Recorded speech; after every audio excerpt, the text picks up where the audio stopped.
Oh, man. So bad. I was watching some show and I was like, oh, Ethan just wrote an article. I'm going to read this article. Pull it up. It's a great story about the New Yorks, the Empire State of Mind in New York. There's this little anecdote about Kyrie Irving. And oh my God, Ethan got sacked. Oh, somebody peel him off the turf. Ethan got secondhand sacked, which is now a thing. Yeah, man. Getting sacked is one thing. But now I think we've seen this new phenomenon of the secondhand sack. Explain it. Getting sacked is when you saw it on Ballsack, the tweet or the graphic, and you went off the graphic and you went online with it or you went on air with it. But the secondhand sack is when someone went on air with it and now you're quoting that someone as the authority. So in the case of Ethan, he didn't fall for an infographic or a tweet. He fell for Olden Polynice. You got to remember, one of the reasons why there's issues between he and Kyrie Irving is because of a statement he made during a party at Steve Nash's house. Okay? In front of everybody, Kyrie said, you need to give those MVP trophies back to Kobe. Wow. Really? You didn't deserve them. Yes. Said And that so- to Nash at a party at Nash's house. To Steve Nash at Steve Nash's house. And so to me, that was the beginning of the end for the Nets. So again, there's no leadership anywhere around because they don't respect Steve Nash enough to follow him. And Steve Nash hasn't had enough coaching to be a leader. So that team is just made up. It's just a made up fantasy. Yes, Right. they have talent, but in the playoffs, that's not enough. Wow. All right, last one for me, Olden. Nice nugget. Oh, That's awesome, we by the love way. that. Thanks for saving it for us. Because Olden says this to Rob Parker and Chris Broussard, Ethan accepts it as Olden Polynice's first-hand experience rather than Olden Polynice getting sacked. And I would totally blast Ethan except for the fact that I was on a show, I'm not going to name the show, but the producer and the other host presented it as, we're going to talk about this next segment. And I said, no, we can't, because that's not real. Because he's quoting a fake story. My favorite part of the story, Amin, is that Olden put his own spin on it. He raised the stakes a little bit. The ball sack was that Kyrie wanted to see the trophies. And then Olden said, no, he said, you give those back. Oh! Wait, are we talking like a telephone? The Kobe part was... He raised the stakes, baby. Oh, wow. See, I didn't know that. I just knew that it was a ball sack report. I didn't know that Olden put his own balls on it? Is that what you're saying? My assignment. Uncover why the association inspires more conspiracy theories in volume and salience than any other U.S. sport. You've heard of the Illuminati. The truth is out there, but so are lies. Your eyes can deceive you. Don't trust them. The NBA has always been controlled by about 8 people. Denial is the most predictable of all human responses. If you're only using 10% of your brain, you don't even know that you're using 10% of your brain. The NBA Illuminati. If coincidences are just coincidences, why do they feel so contrived? The Illuminati. But you start to follow the money, and you don't know where the f*** it's going to take you. It is unspoken. They have influence among other players. The NBA Illuminati. I don't have time for your convenient ignorance. Maybe I'm a conspiracist now as well. That's all it took. Oh, we got books, we got schools. You saw a video on YouTube. Why my eyes, sir? You've never used them before. We are the basketball Illuminati.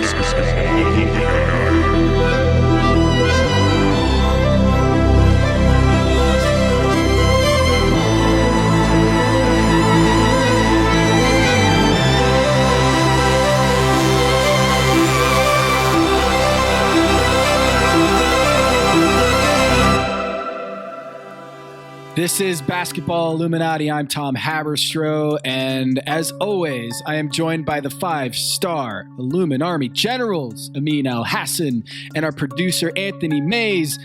We got a great show. We brought it back. Sean Patrick Griffin, the author of Gaming the Game, the Tim Donaghy scandal expert. He's also a criminal justice professor. He wrote the book on Tim Donaghy scandal. He came on the show, and people loved this episode. The rave reviews were just filling our inbox and our email address.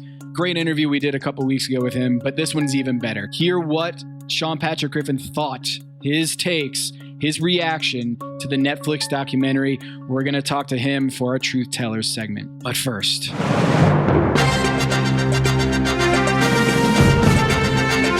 you are listening to The Agenda with Tom Haberstroh and Amin Elhassan. The big deal that we were waiting on, Donovan Mitchell has been traded, and not to the Knicks. What? Wow. Plot twist in the whole story. Donovan Mitchell was actually traded to the Cleveland Cavaliers.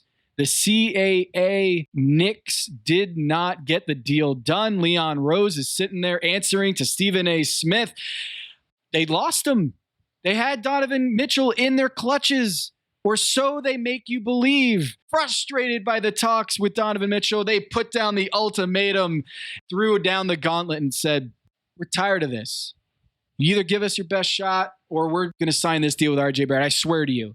He signed the deal with RJ Barrett, and then Danny Ainge and the Utah Jazz say, okay, cool. Yep. Trade him to Cleveland. We made this analogy last week.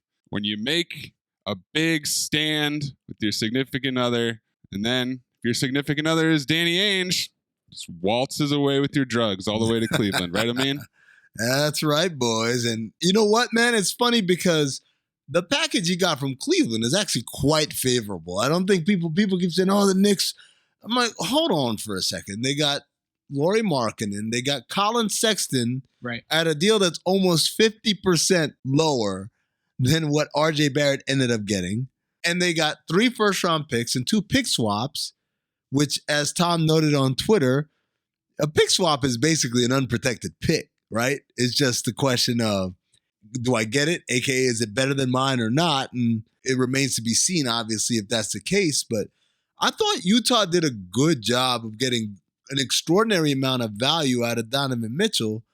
But guys, as always, there's another angle to this. I've been kind of incommunicado off the internet over the weekend. So maybe I don't have the full scope of detail on this. Guys, the Jazz and the Knicks negotiated for a Donovan Mitchell deal. Do you guys know who the principal parties negotiating were? Has this come out? Gary Washburn has reported that it wasn't Leon Rose actually talking to Danny Ainge. In fact, nor was it Danny Ainge, for that matter. They were not even talking Donovan Mitchell trade. They didn't even discuss this trade. Gary Washburn is reporting, truth teller Gary Washburn, that Gerson Rosas, who is an advisor to the New York Knicks, to Leon Rose, used to be the president of basketball operations for the Minnesota Timberwolves, was discussing this with Justin Zanuck, who is the GM of the Utah Jazz, who is underneath Danny Ainge. So if you look at just like an org chart, Danny Ainge and Leon Rose are on the same level. And beneath them, you could say that Gerson Rosas and Justin Zanuck, below them, discussing this deal. This is an excellent point that I'd like to interject in. You say, what? And your mind is blown by this. It is not uncommon at all. Rather, it is very common in the NBA where you have this kind of dual leadership role where there's one guy who's the president of basketball ops and one guy's the general manager. Now, if you're my age or around my age or our age group, you remember a time when the GM was the guy. This is the guy who's in charge of all the basketball decisions. But over the last decade or so, the introduction of the president of basketball ops, or as I like to call it, the chief basketball decision maker, has become more and more prevalent across the league. It's basically a guy who's worked in basketball for quite a while and says, I want to run a team, but I don't want to do all the work. I don't want to do all the phone calls and flying and seeing Marist versus Siena. I don't want to do all that. I want to see the sexy things. I want to see Real Madrid, Barcelona for sure. I want to see Duke, North Carolina. I want to go to the Combine. I want to do the fun stuff, right? When I ask people who's the GM of the Miami Heat, they'll probably say Pat Riley. They say Pat Riley, yes. Who's the GM of the Pelicans? You'd say David Griffin. But they're not. Or the flip side of it is when I ask people who the chief basketball decision maker of the Pistons is, they say Troy Weaver. And the reality is Troy isn't. Troy has to answer to Ed Stefanski, who just floats above him and doesn't have to deal with the day-to-day. So GM increasingly has become the title of the guy that does the day-to-day stuff, the talking, the negotiating, and all that. And meanwhile, the P-bop or whatever you want to call it, or as I like to call it, the chief basketball decision maker, is a guy who says, I like it, yes, or no, take it back, I want something different. Now, the reason why I took time to explain this to everybody is because I want to point out the incongruency of this situation. Danny Ainge is the president of basketball operations, the chief basketball decision maker, but he's not doing the actual legwork. His GM, Justin Zanuck, is doing that. And by the way, Justin Zanuck being that guy, there's a reason also beyond that in terms of negotiations, because a former agent. This is what he did. He negotiated for years and years. And now, obviously, he's worked on the basketball side for a while now, for the Bucks first and now with the Jazz. So my guy Jay-Z, he's been around. Like, he's not like, oh, I'm just an agent. What is all this about? He knows the inner workings. But again, the negotiation, this is his strong suit. Time to shine, right? For the Knicks, their president of basketball ops is Leon Rose, who is an agent, a former agent. So presumably he'd be great at negotiating, but he doesn't do that. He delegates it. Not to his GM. Yeah. But to an advisor who they just hired. Scott Perry is the GM. Scott Perry is the GM. And by the way, this is not an assault on Gerson Rosas' pedigree or his ability. I'm just saying, you don't see the advisor typically lead a conversation or negotiation. The reason I believe they gave was because he has a familiarity with Zanuck. But that to me, I mean, if I'm Scott Perry, I definitely feel another level of marginalization happening here. But if I'm Leon Rose, buddy, this is what we hired you for. Part of it is for your connections. You know everybody likes you because you used to rep all the great players. But part of it is, man, you're the negotiator. You're the lawyer. You're the dude who went to school for this. You did this for a living for years and years and years. And then you hand it off? Not even to someone who's got benefits? Right? To an advisor? That's odd. That's very odd. Here's the report from Boston Globe's Gary Washburn. Main negotiator in the Knicks Jazz talks on the New York side was Gerson Rosas, who was let go by the Timberwolves for his part. Rosas was hired as a consultant by the Knicks in February, but took control of the Mitchell talks because of his relationship with Jay-Z. So I don't even think that the Knicks are hurt by this non-deal. I actually think if they had to put these resources into the deal to get the deal done for Donovan Mitchell, it might have mortgaged their franchise going forward. But the optics are terrible here, is that Leon Rose is brought in to get these sort of deals done because he can get the Donovan Mitchells of the world. He can get them, and he falls short. To me, it's not about the optics even. It's a couple things. One is what you just said. Leon Rose, you're the negotiator. You're supposed to be able to get things done and not have us pay as much as we want to for it. But the other part of it, the more important part, Tom, isn't that, you guys tried to get Donovan Mitchell and you failed. No. It's why did you try to get Donovan Mitchell to begin with? This was always going to be a damned if you do, damned if you don't exercise. Yeah. Because if you get him, you're talking about Donovan Mitchell, Julius Randle, and Jalen Brunson. That's just a bunch of dudes that want to go up and jack shots, man. Mm-hmm. That's not going to work. Basketball-wise, doesn't work no matter what you gave up to get Donovan Mitchell. Donovan Mitchell makes more sense on the Cavs, for sure. Way more sense. Because they got Evan Mobley and Jared Allen backing him up, and they got the ability to cover up for their defensive efficiency. Exactly. So basically, the Knicks engage in the worst kind of pursuit. The pursuit of someone that if you were successful, it was a bad fit for you. And if you're unsuccessful, everyone talks about what losers you are. You swung and you missed again. There was no win in this situation. So the Cavs here, Brian Windhurst did a great story on ESPN.com just detailing how they got to this point, getting Jared Allen, taking advantage of that situation with the Brooklyn Nets, getting an all-star 22 years old, not on a max deal, which after being an all-star, it's going to be very impossible to get Jared Allen nearly that kind of money. Oh, man. And then you go and you get Donovan Mitchell while keeping your all-star core intact. I'm going to give you the building blocks for how they got this done. Building block number one was getting in on the Jared Allen deal because they found a way to facilitate. Remember, that wasn't a Jared Allen deal. That was Harden to the Nets. Yep. Rockets and Nets. The deal's happening. Kobe Altman shrewdly said, how can I inject myself into this so I can extract value?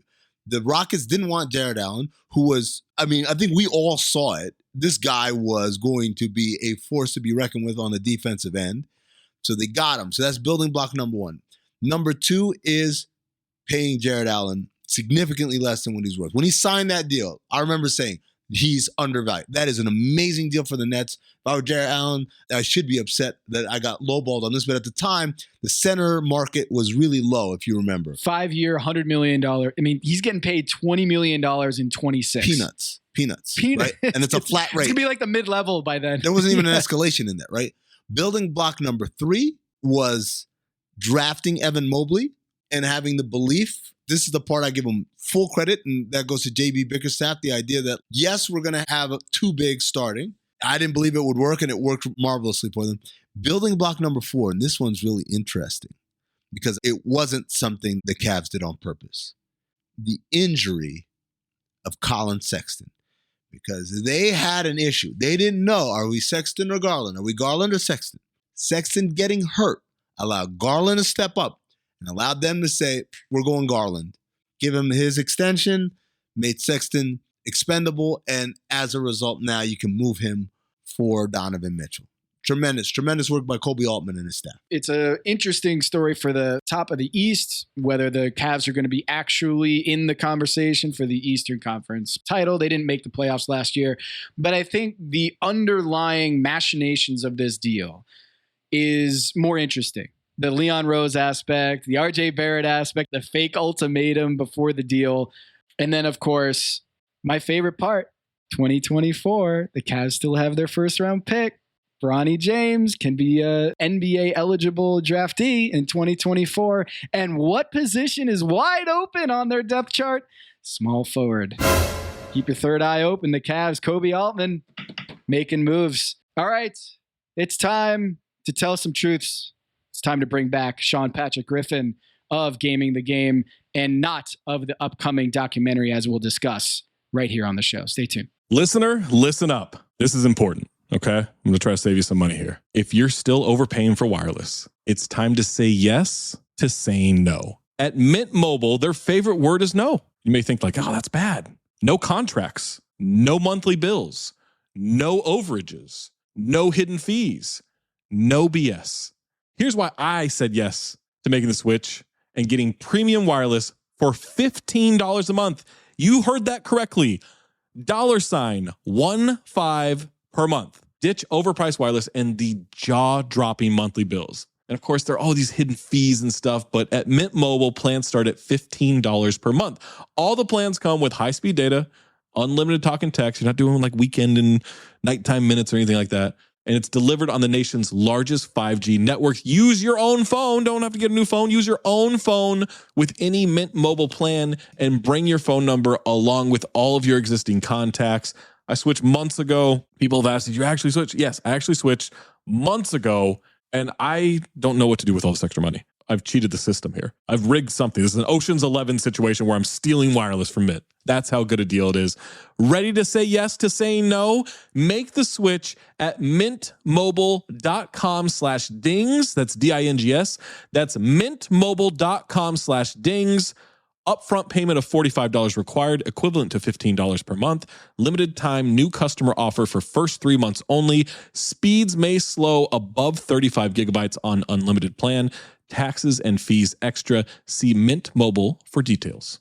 Hello, listener. It's Producer Maze here to talk to you about Quince and their cookware. Cooler nights mean cozy meals at home, and Quince's cookware has made fall cooking so much more enjoyable. Their pieces deliver the quality and performance of luxury brands, but at a price that makes sense. And they look gorgeous on the stovetop, too. No matter what item you need to complete your kitchen, Quince has you covered. With 5-ply stainless steel pots and pans, nonstick skillets, chef-quality knives, and even ceramic bakeware, which is perfect for cozy casseroles or Sunday roasts.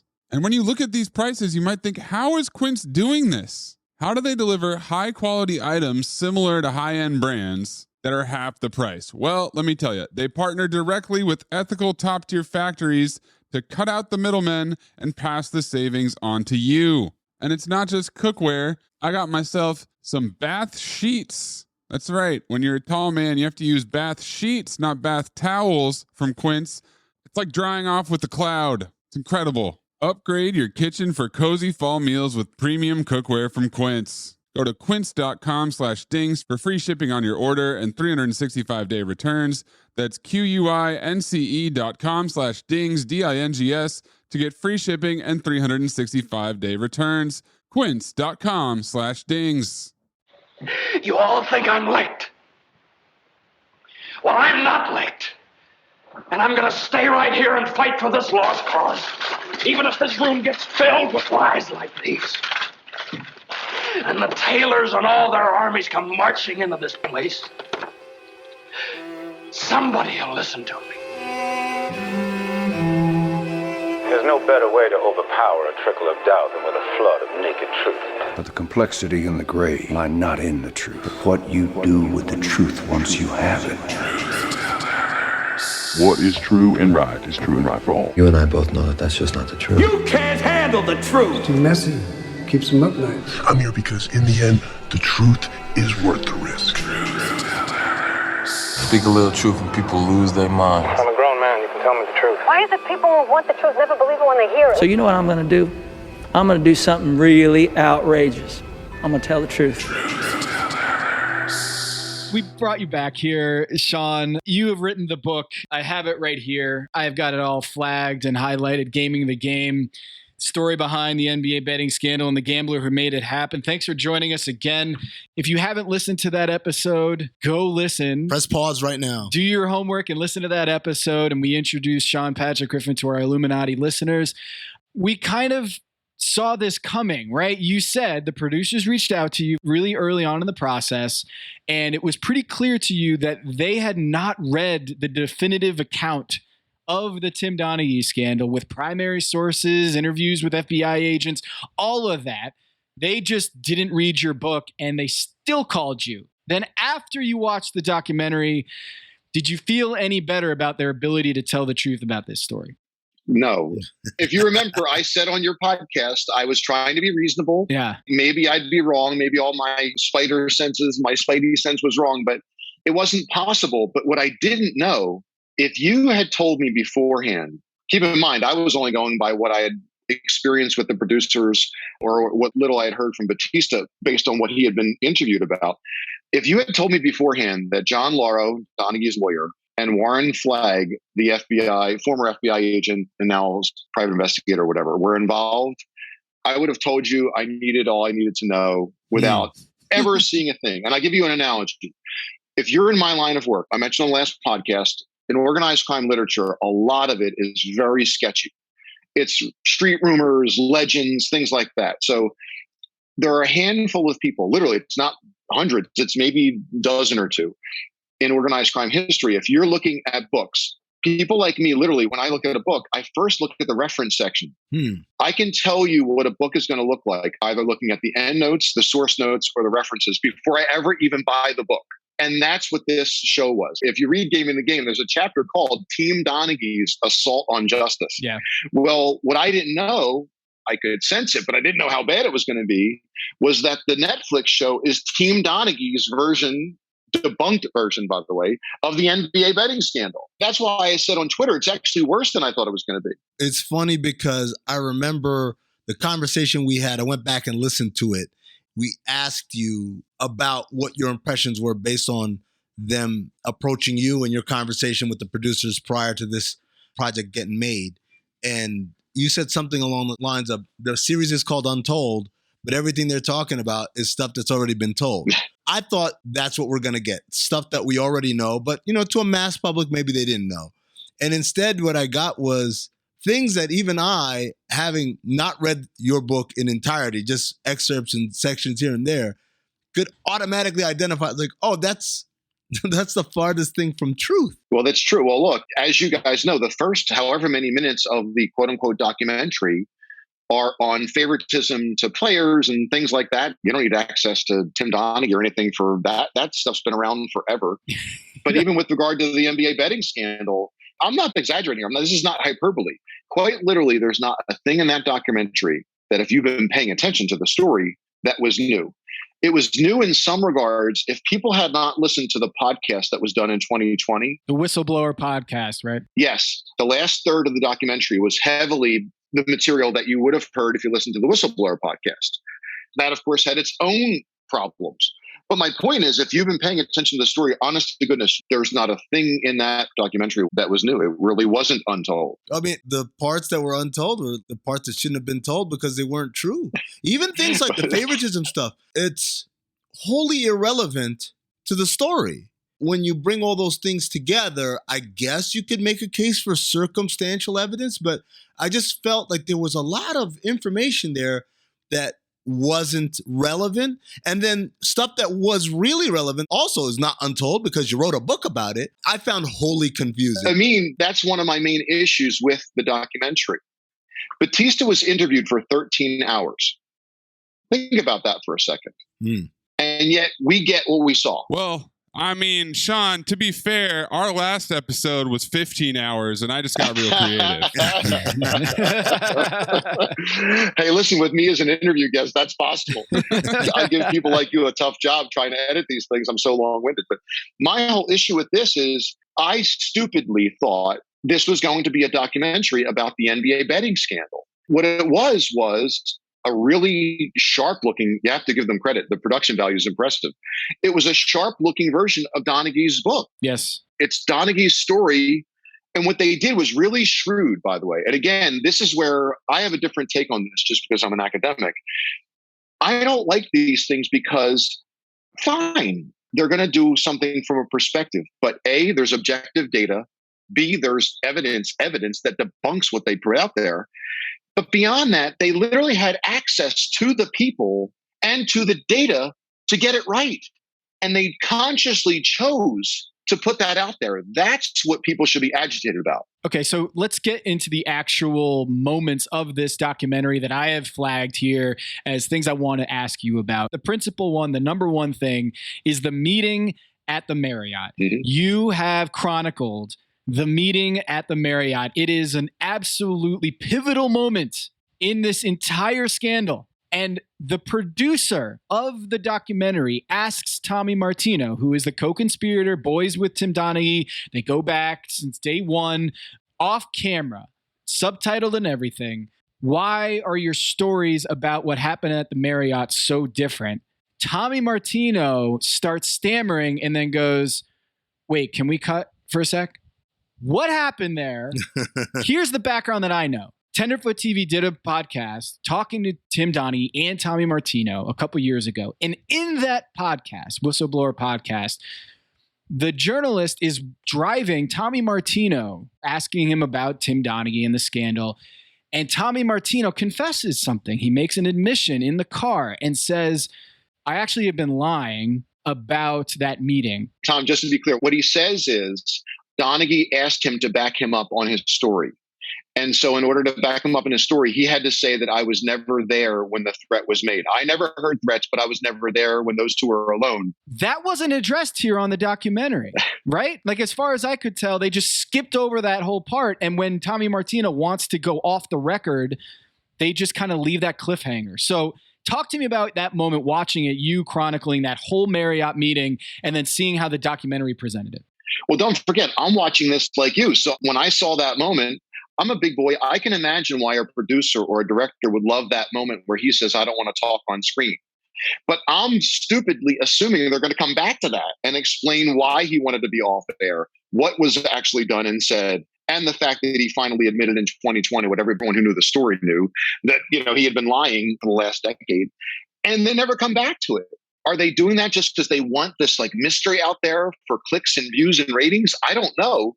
But again, I'm assuming they really were going to tell the story. And people who watch this think that with all this money and this high-end production, we're 10 years after this, by the way. It's not like we're in 2007 and there's this fog about what happened. Yeah. We know what happened. And yet we're getting this. And they never return to that. So the viewer knows nothing about what you just said, by the way. They don't know that Martino admitted to that. And by the way, that ridiculous story that Donaghy tells on that documentary where he says the threats were made, don't forget, he says the threats were made in the Marriott at the table. Martino goes to the bathroom. I'm begging people, go to my Twitter feed, SPG author, and you'll see clips from Donaghy in 2009 where he says over and over dozens of times on radio and TV that the mob, 2 Gambino crime family members, picked him up and took him for a ride. And that's when the threats were made. Wait, what? Who are the Gambino mobsters? His best friend, Tommy Martino, and Martino's good friend, Jimmy Batista. But that's my point. His story has changed so many times, just like Martino's, and no one is paying attention to this. The craziest thing to me was there used to be the saying, I don't know if it still exists, all you need is a last name that ends in a vowel in order to be implicated in the mob. Yeah, right. I'm watching this and knowing what I know from what I've read of your work, from our conversation, I know that neither of these guys are mob guys. No. And the documentary makes it seem like Batista was a fringe mob guy. Yeah. Even that is a very, very deep stretch of the truth. No, listen, that's ridiculous. And here's the thing. I could do an hour on this alone. This is why I get so upset about this. The framing is driving me crazy with these sorts of things. Scala is in that documentary and he says something like, oh, Batista wants to deny that people in organized crime made money or profited. Batista never denied that. I wrote extensively about that in Gaming the Game. That's not the issue. Yeah, of course, if you're handling that kind of volume, there are all sorts of people 1 degree, 2 degrees removed from organized crime who are betting.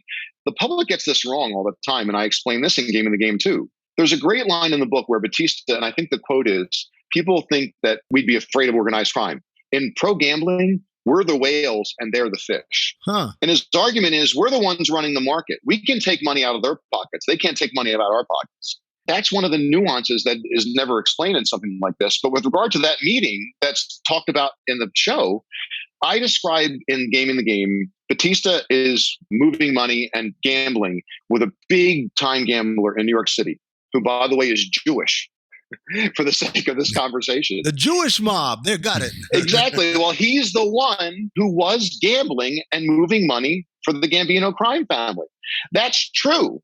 But that has nothing to do with Martino or Batista being mobsters and threatening Donaghy. And that's what I'm saying. Donaghy has so shrewdly played this for 10 years. And the media doesn't get that. Because it makes him look better. Yes. It makes him look better. And also, as I said, you have last names that end in vowels. No one's going to question. Jimmy Batista, who's named Baba? Baba. Yeah, of course he's Baba. Of course he's a mobster. Hey, Tom, the whole Baba Black Sheep, the public needs to know this. I write about this in Gaming the Game, too. Yeah, it's great. He doesn't get that name from like being a tough street guy or a corner guy or whatever.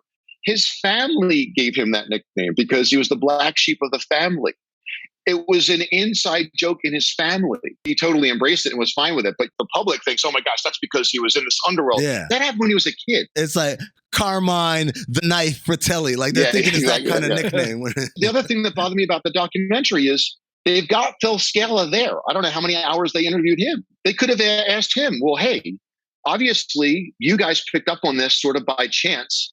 Well, what about Batista? They could have asked him all these details. Why wasn't Batista charged with extortion? They're putting Donaghy on air saying he was extorted. Okay, well, you've got the FBI supervisor on the show. Well, why wasn't he charged with extortion?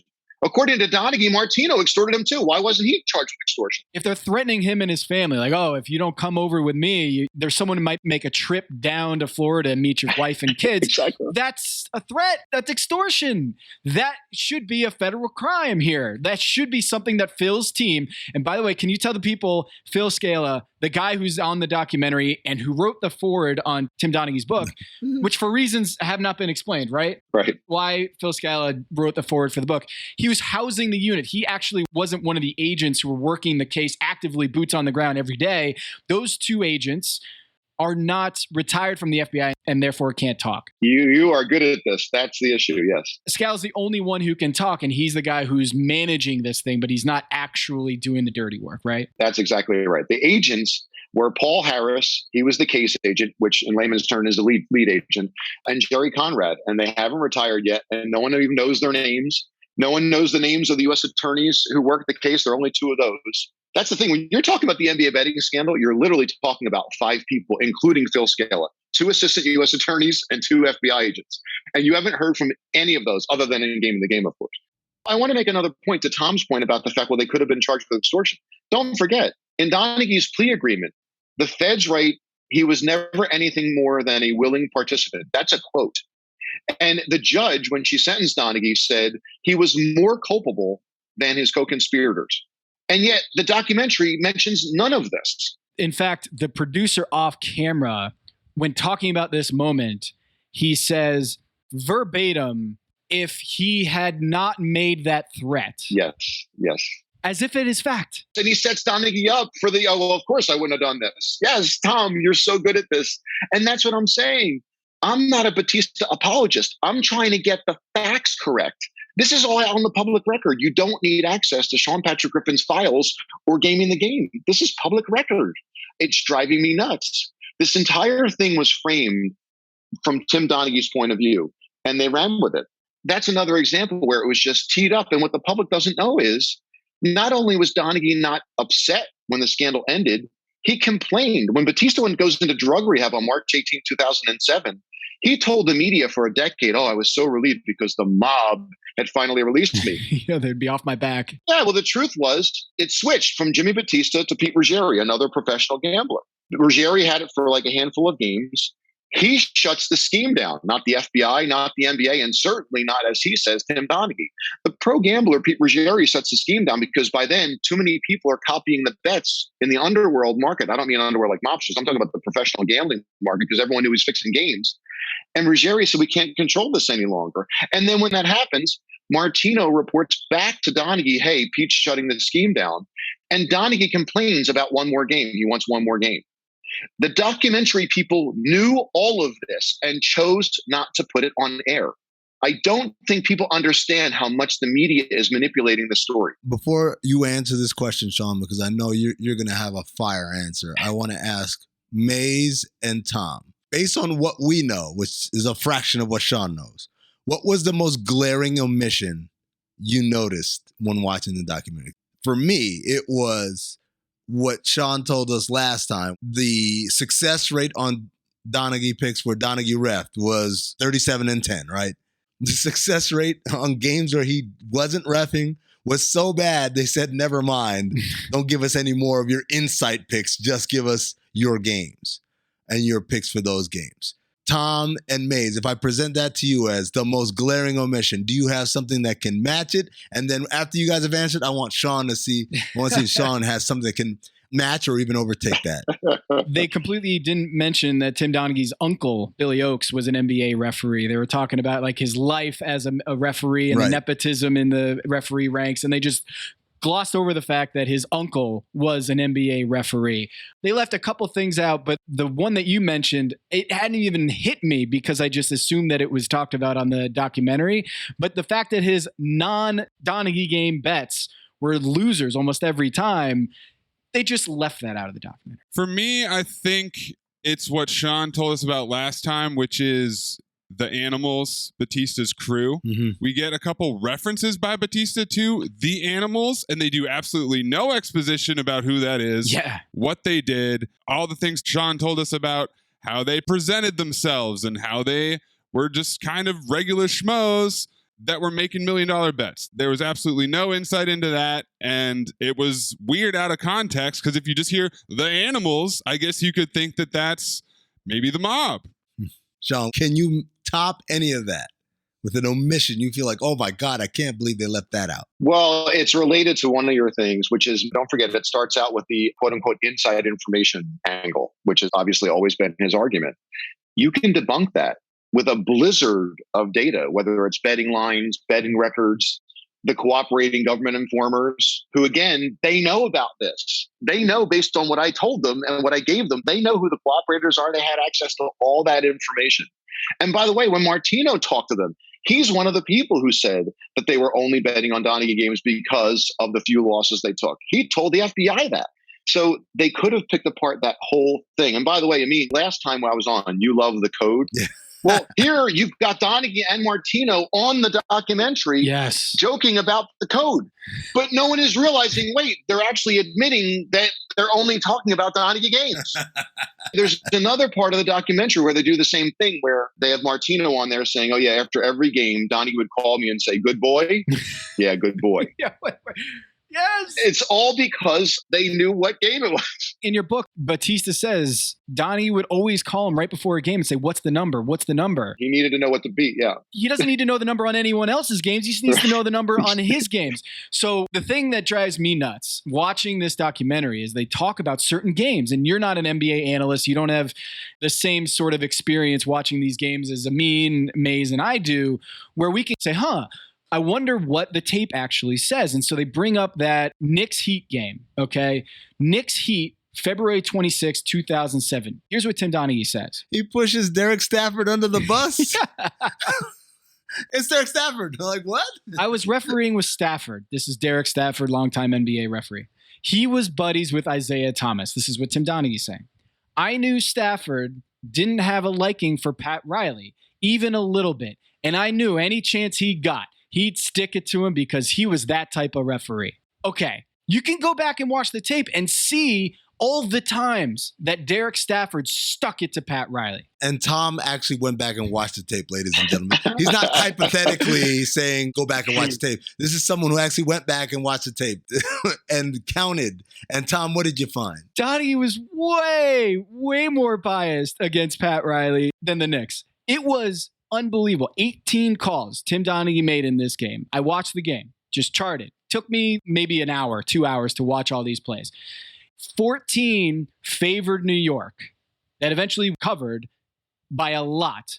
New York, 14 calls. Miami, 4 calls. So Tim Donaghy is claiming Derek Stafford is in the tank for Isaiah Thomas and the Knicks, and he hates Pat Riley. But Tim Donaghy was way more biased. If you look at the ledger, making a lot of calls for the Knicks than the Miami Heat. You look at Derek Stafford. He made 16 calls, 9 for the Knicks, 7 for the Miami Heat.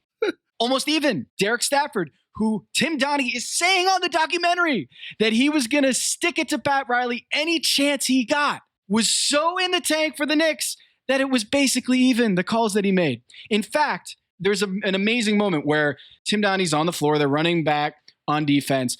Pat Riley is so mad at a call. Shaq goes up for a layup, doesn't get the call, thought he was fouled. And on the call, Mike Breen is yelling, "Wow!" Pat Riley is screaming at the refs. And so Derek Stafford tees him up.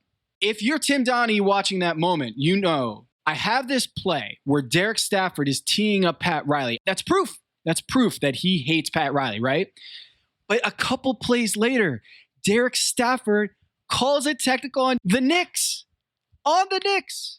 Like 2 plays later, and negates that whole thing. Well, not only that, Tom, correct me if I'm wrong, the no call wasn't Stafford's no call.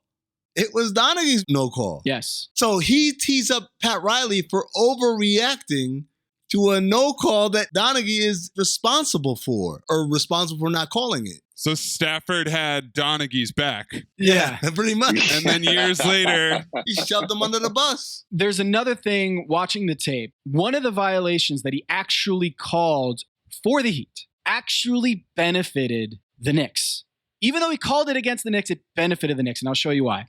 Shaq is going up for a layup, and he makes it. And as he's going up for the layup, he gets fouled. Tim Donaghy calls the foul, and everyone's like, oh, that's an and one. Tim Donaghy's saying, no, on the floor. Not an and one, on the floor. That's a foul. That shot doesn't count. And everyone's like, what? Like, that was obviously continuation, and he laid it in. So Tim Donaghy is calling a foul against the Knicks, but it benefits the Knicks because it wipes away a potential three-point play. And instead, it counts as 0.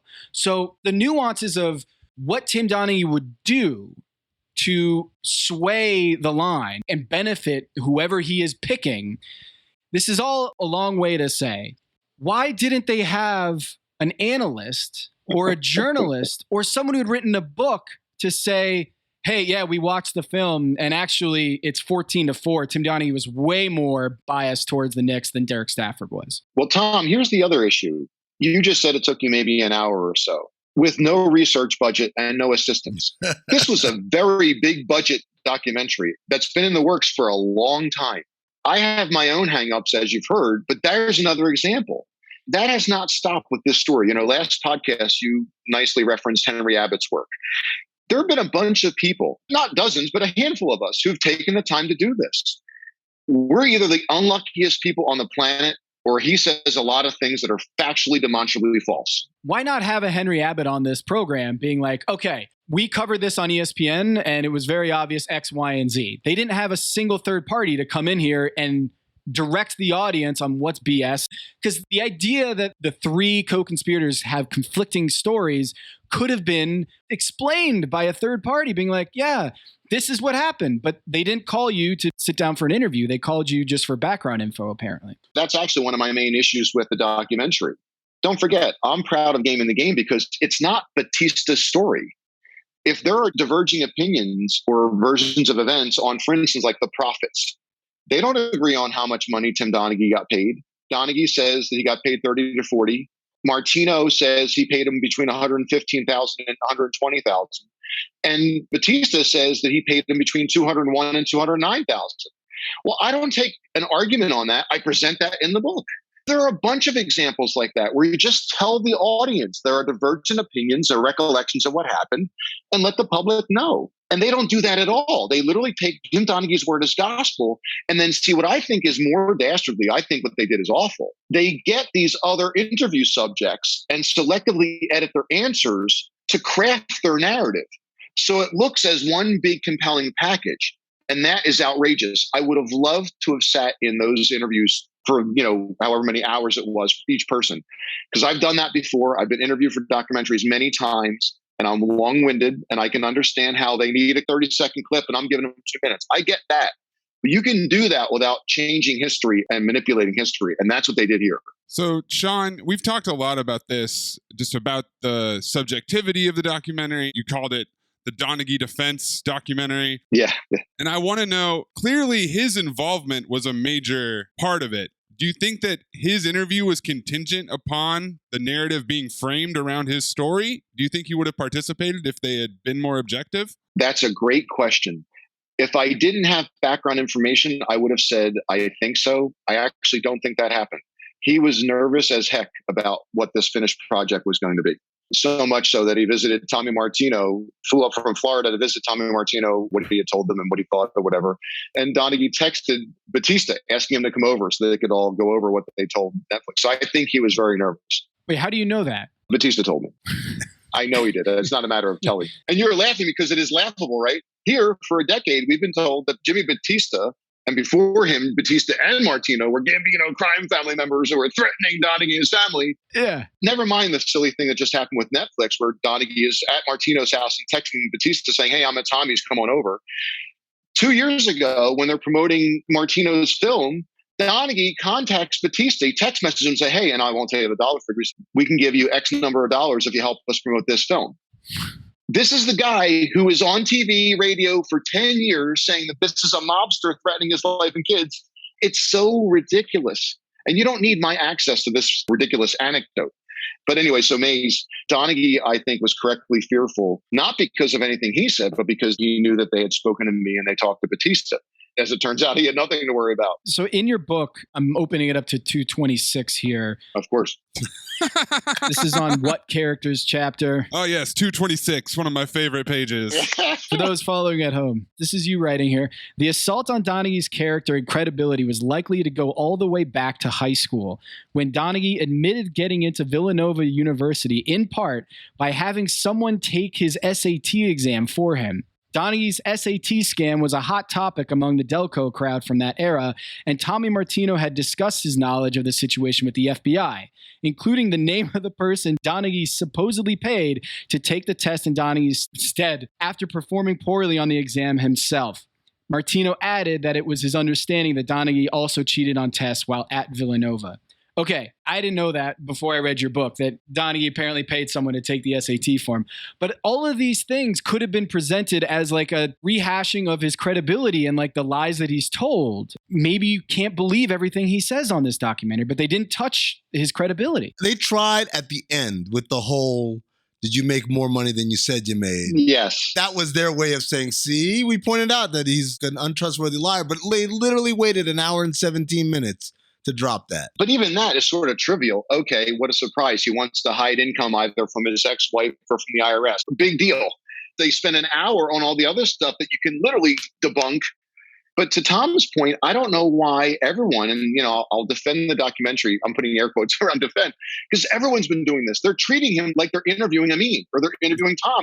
He's a guy who's convicted of a felony, and the felony is fraud. Not to mention all the other stuff, whether it's his SAT things or whatever. And by the way, Tom, I was chuckling when you're reading from one of my favorite pages, of course. If you go through that, that also gets into all the stuff that Tommy Martino told the FBI about what they were doing during the scandal. When you look at this documentary on Netflix, there are a handful of ways, if you really know the story, where you go, oh my gosh, I get it. I know what they're doing. They're framing this in Donaghy's voice, but making it look like it's the story. And my examples, I told you earlier about the profits. Well, there's the other one about cranberries, where they make a big deal. They quote Tim Donaghy saying, yeah, well, we all had cranberries. We weren't supposed to talk to anybody. Well, we know that he didn't follow that, meaning Batista didn't follow that. Well, what they don't tell the public is they all, meaning Batista, Donaghy, and Martino, all told people about the picks after the deal was made in December.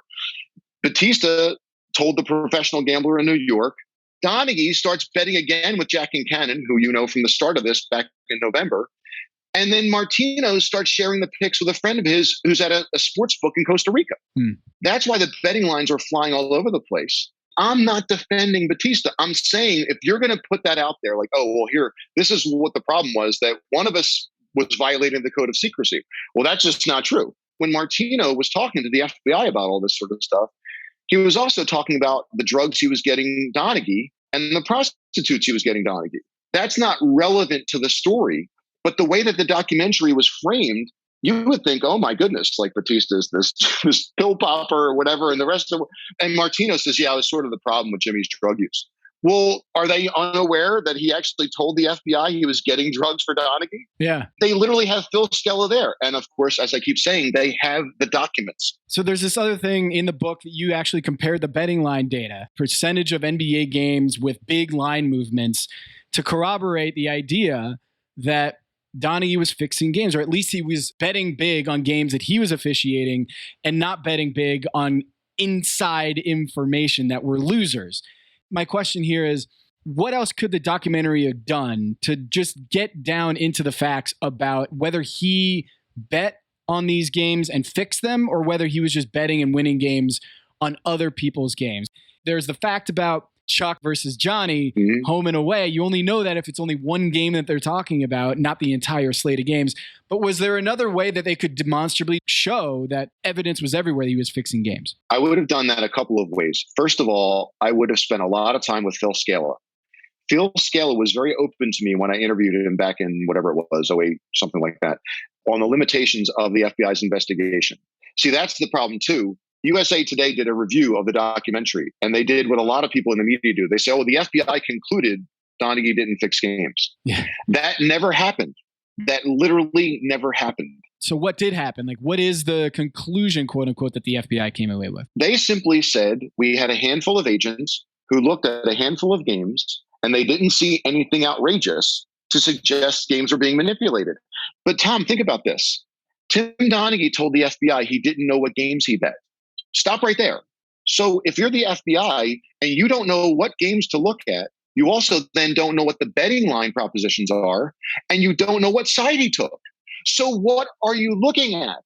There's no research to be done. First of all, why would FBI agents, no offense to FBI agents, but what would they know looking at game tape? It's not their fault, but it's not what they do. I know. I was thinking the same thing, yeah. And then Scala says, well, of course we were looking for malicious fouls.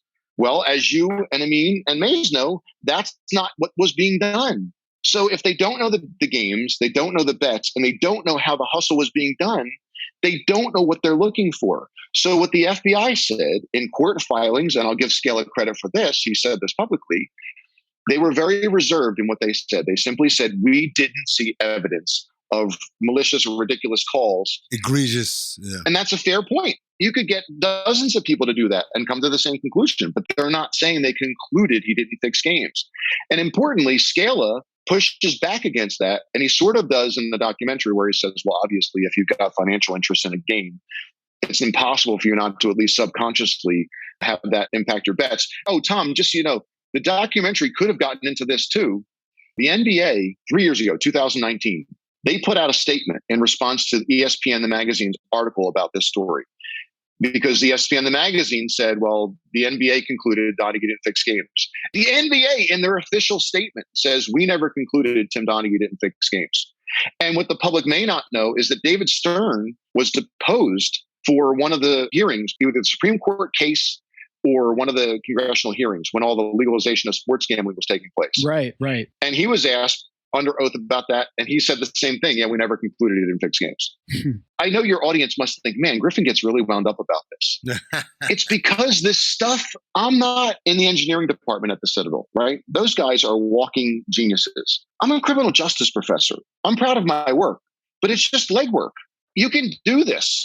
And my goodness, they are either lazy, incompetent, biased, or some combination, because you can do this. I really like that, Sean. I liked how you demeaned yourself, but then used that as a relation to the people that made the documentary. And if you're not a genius because the engineers are, where are they on the scale? Lazy or biased, Maze. That's the answer. Oh, okay. Batista says a lot of pretty strong statements about David Stern and the NBA in this film. Yes. And he is alluding to a cover-up, that David Stern controls everything, that MF or whatever he wanted to call him. Knowing Batista as well as you do, what is Batista actually alleging? Because I don't think he's saying that other referees were fixing games, because he would have known that, right? If Scott Foster was fixing games, he would have been betting those games and making a gajillion dollars, but those were losers. So what exactly, and the documentary didn't really dig into this, when he says there was a cover-up from the beginning, what is he alleging when he says that? Your audience is going to think I'm kissing your rear end. That's my problem with the documentary, too. They should be asking that question also. And I think they didn't want those answers. I would have done that with Scala a bunch of times, too. I would have had a bunch of follow-ups to all these things. What exactly are you saying? What are you alleging? And in Batista's case, if you read Game in the Game, there's actually a section about Scott Foster. Batista has had these beliefs literally going back to 2007 and 2008. But covering up an investigation into Foster is different than covering up something that Foster was doing. If Batista is upset that the FBI or the NBA didn't do a thorough vetting of Foster, that's fine, but that's not what people are thinking when they see that documentary. I'm not making any allegations about Scott Foster, and I'm not defending Scott Foster. I'm only saying I've had copies of those phone logs too, and obviously Foster says there's a chance that Donaghy was calling him and greasing him for information and he didn't realize it, but those were totally innocent calls. Well, that's possible. There's a chance that Scott Foster was copying the bets on games Donaghy officiated. That's where Batista starts getting animated, because we still don't know. We're now in September of 2022. Don't forget, the FBI and the NBA both researched this scandal thinking through Tim Donaghy's perspective. They bought his BS. It's not occurring to them that he's actually fixing games and that other people might benefit from copying the bets. So we don't know if that question was ever asked of Scott Foster. That blows my mind. I never thought about that, that the reason why the calls, even the reason that had he worn a wire, all it would have revealed is that they were all also betting on Donaghy's games, that they all knew that he was in on it, and they were like, all right, well, I'm not doing anything wrong other than profiting off of this thing that he's going to do Wow. Oh my God, I got to take a walk. What the hell? Did Scott Foster have a cousin that lived out of state? Exactly, or in Costa Rica. How's cousin Jason do? Good? Okay, all right. Good to talk to you. See you later, Scott. But the point is, when you ask the question, Tom, Batista's upset that that was never even vetted. And to his point, we don't know, because to my knowledge, that's never been considered. It's certainly not in the Pedowitz report, the NBA study of the scandal. And the FBI has never spoken about this, so we don't know. The Pedowitz report did have like 8 pages allocated to Scott Foster and the phone calls, saying like, we looked at his phone calls and this is X amount of phone calls that he made to Tim Donaghy, but he also made similar phone calls to other referees, Mark Wunderlich and Matt Boland. And they were also really short calls. And once Tim Donaghy was out of the picture, the pattern continued. It wasn't like what you think it is. Batista's upset because he wants to know, I think in Game of the Game, he talks about like, why didn't the NBA show us the call log when Tim Donaghy called Scott Foster? Who did Scott Foster talk to right after that? Yes, exactly. Yes. If Batista is right, Tim Donaghy is calling Scott Foster with a pick, and then Scott Foster might have called his bookie or someone like that. Right. Yes. When he gets all fired up on the documentary, he's saying that the NBA didn't properly vet the Scott Foster angle. And also there was a pretty strong move by Batista and them. Maze and I were talking about before, like they were pushing to get the NBA's referees on the stand, right? Yes. His lawyer, Batista's lawyer, wanted Tim Donaghy, that case, to go to trial. We were talking about how Batista definitely showed his gambling chops by continuing to raise the ante and push it towards trial,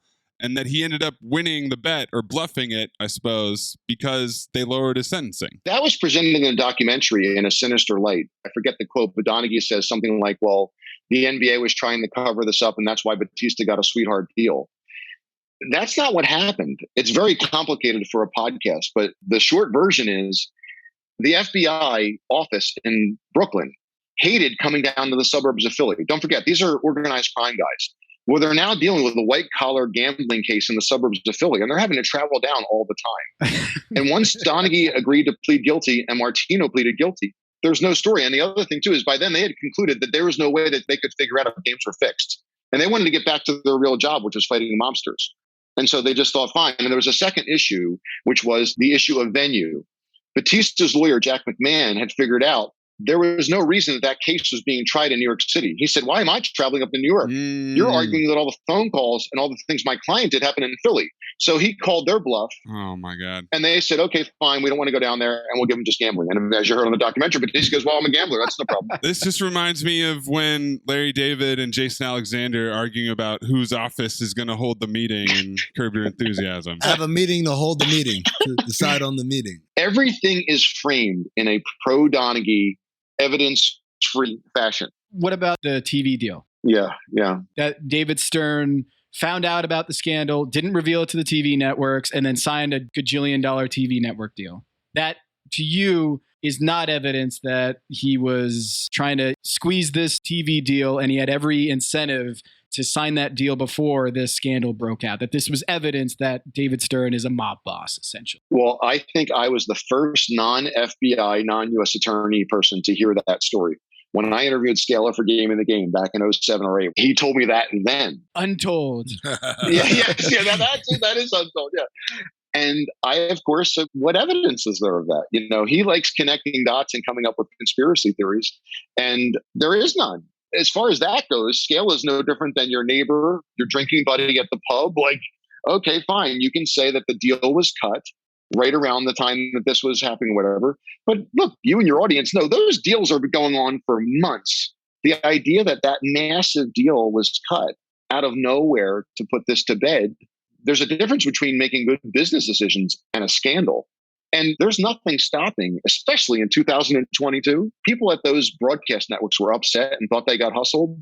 They could have gotten the word out there anonymously and let people know they think they got duped, that they wouldn't have cut the deal, but for David Stern rushing it before this shit show was going to happen. Yeah, that's a great quote that they presented in the documentary, that the NBA states that the TV networks had no problem with how we negotiated that deal. And it's like, why did you just go to the TV networks and ask about it? Yes, yeah. Last thing, and we'll let you go here, Sean. This documentary comes out. You think it's as bad or maybe worse than you had predicted, the way that the truth is not presented accurately in this documentary, that it's very pro-Team Donaghy. But if you go and do a search about this documentary on Twitter and on social media, people are loving it. Yeah, I know. How does that make you feel? It's disheartening. And I'm going to say something corny on your podcast here because it's a hoops podcast. My problem with this is I think this is happening a lot in stories way bigger than an NBA betting scandal. Because I've done this now so many times. The public needs to understand that it is just so challenging figuring out what to believe because something like this looks real. They've got the actual characters. They've got the supervisor of the unit that did the investigation. And it's so beautifully done. So my goodness, it's compelling as hell. So it's not surprising to me at all. And the other thing too is though, Tom, if you do this, and unfortunately, while you're spending hours looking at game tape, I'm spending hours looking at reactions to this on the internet. You see the same thing that I've seen for a decade. I knew it.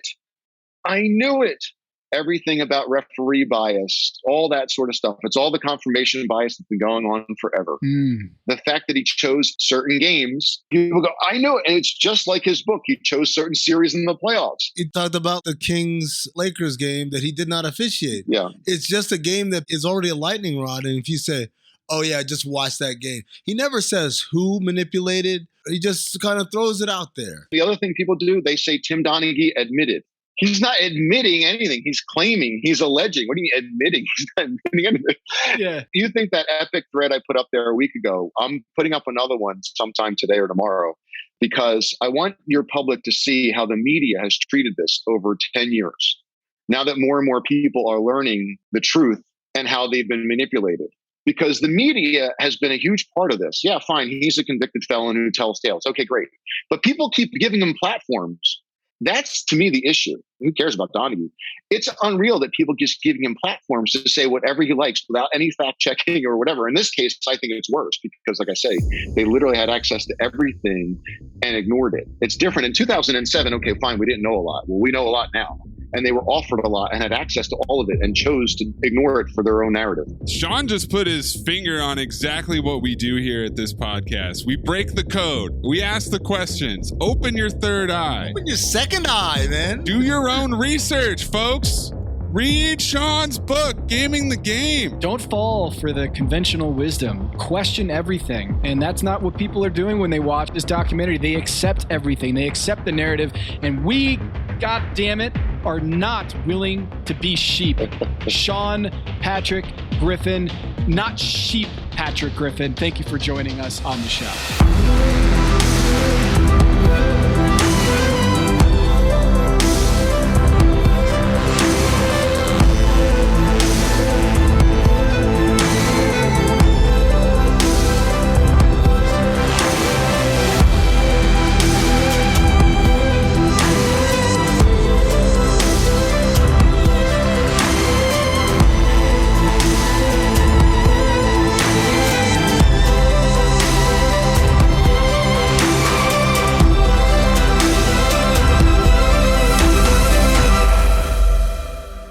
Before we get into the nitty gritty, I do want to ask you, I'm assuming you watch a show called We Own the City on HBO. Oh, I haven't seen that. Oh, man. It's about policing in Baltimore. Oh. Sexy corruption.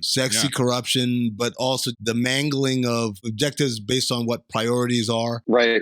I think you get a kick out of it. It's done by the guy that created The Wire. Oh, it's funny. I was going to ask that because whatever I watch is based on things like this. And so years ago, this is like 10 years ago, students who were in my organized crime class said, have you seen The Wire? You heard of this Wire? And I hadn't. So I bought the box DVD set or whatever, and that sucker is incredible. Yes. That is really well done. We Own This City is very similar. Obviously, it's still Baltimore, but the difference is that while The Wire is kind of adapted truth, this is all based on straight up facts. Okay. A real policeman named Wayne Jenkins and all that. This documentary was also based on facts, right? Yeah. Well, yeah, theoretically, yes. Well done, Tom.